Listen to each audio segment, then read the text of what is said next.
میرے معاشرے میں نا آج کل میں دیکھتا ہوں مایوسیاں بڑی پھیل گئی ہیں، لوگ بڑے بڑے پریشان ہیں، اور کچھ لوگ ایسے ہیں جن کے پاس سارا کچھ ہے پھر بھی پریشان ہیں۔ آزمائشوں نے ہمیں گھیر لیا ہے، جگہ جگہ ہم تکلیف میں ہیں، آزمائش میں، اور میں دیکھتا ہوں کہ وہ ڈپریشن اتنا زیادہ ہے، انجانا سا خوف ہے، پتہ نہیں کیا بن جائے گا۔ کچھ لوگ بلا وجہ سہمے ہوئے ہیں، میرے پاس پیسے کوئی نہیں، میں تھوڑا بیمار ہو گیا ہوں، میں کمزور پڑ گیا ہوں۔ یہ مایوس کوئی اور ہوتا ہے، رسول اللہ کے غلام مایوس نہیں ہوتے، حضور کے غلام مایوس نہیں ہوتے، بلکہ وہ بڑے مطمئن رہتے ہیں، اطمینان قلبی میں رہتے ہیں۔ وہ تو معاشرے کو اطمینان دیتے ہیں، سکون کی دولت آگے بانٹتے ہیں۔ آپ جب آہستہ آہستہ مایوس ہونے لگ جائیں گے، پیچھے تھک وہ بندہ نہیں جاتا جس کا جسم تھکتا ہے، تھک وہ جاتے ہیں جن کے اعصاب تھک جاتے ہیں، جن کا ذہن تھک جاتا ہے۔ جو لوگ فکری طور پہ کمزور پڑ جاتے ہیں نا، میں بیمار ہوں تو شاید کبھی تندرست نہیں ہوں گا، میں کمزور ہوں، غریب ہوں تو پتہ نہیں کبھی امیر نہیں ہوں گا، میں پتہ نہیں مطلب پیچھے میں نے رہنا ہے، یہ میرے ساتھ کبھی کوئی شاید وفا کرے گا ہی نہیں۔ ہم نہ ذہنی طور پہ تھک جاتے ہیں۔ رسول کریم علیہ السلام نے جو چیز ہمیں سب سے زیادہ دی ہے وہ امید کی دولت ہے، امید کی دولت۔ امید، کبھی امید نہ ٹوٹنے پائے ہماری۔ اچھا سوچیں، اچھا گمان کریں، آنے والے وقت کے بارے میں خیر کی امید رکھیں۔ حضور مبشر ہے، خوشخبری دیتے ہیں۔ ہمیں نبی پاک صلی اللہ علیہ وسلم نے اٹھ کر جینے کا طریقہ بتلایا، حضور نے ہمیں خوش رہنے کے سلیقے بتائے۔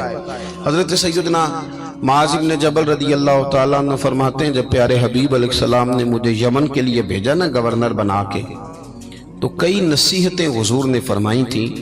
ایک نصیحت حضور نے یہ فرمائی تھی کہ معاذ، لوگوں کو نا نفرت نہ دلانا، انہیں خوشخبریاں دینا، انہیں خوشخبری۔ ہم نے ایک دوسرے کو مایوس کرتے ہیں، او جی چھاڑو تو کتے جا، سارا کھیڑ پیسے دی، تیرے کو پیسے کوئی نہیں، تیرا کچھ بھی نہیں بن سکتا۔ ہم ایک دوسرے کو کہہ رہے ہوتے ہیں سارا پنڈ مر جائے، ماڑے دا بچہ چودھری نہیں ہو سکتا۔ بھئی یہ آپ کمزور باتیں خود بھی کرتے ہیں، لوگوں کا دل بھی آپ توڑتے ہیں۔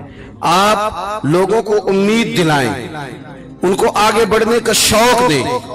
بہت گناہگار آدمی، بہت، میرا مالک جب چاہے، جس کو چاہے، جس وقت چاہے اور جس وقت وہ چاہے، کسی لتھڑے ہوئے کو اٹھائے، توبہ کی توفیق بھی دے اور اپنا قرب خاص بھی عطا فرمائے۔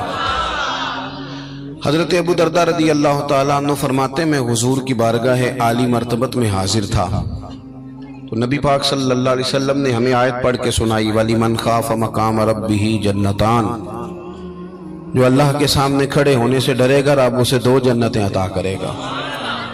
تو حضرت ابو درداء رضی اللہ تعالیٰ عنہ عرض کرتے ہیں، حضور وہ بندہ چور ہو، زانی ہو، اور اس نے بڑے بڑے گناہ کیے ہو معاذ اللہ، پھر بھی ڈر جائے تو اللہ 2 جنتیں دے گا، بہت بڑا مجرم ہے۔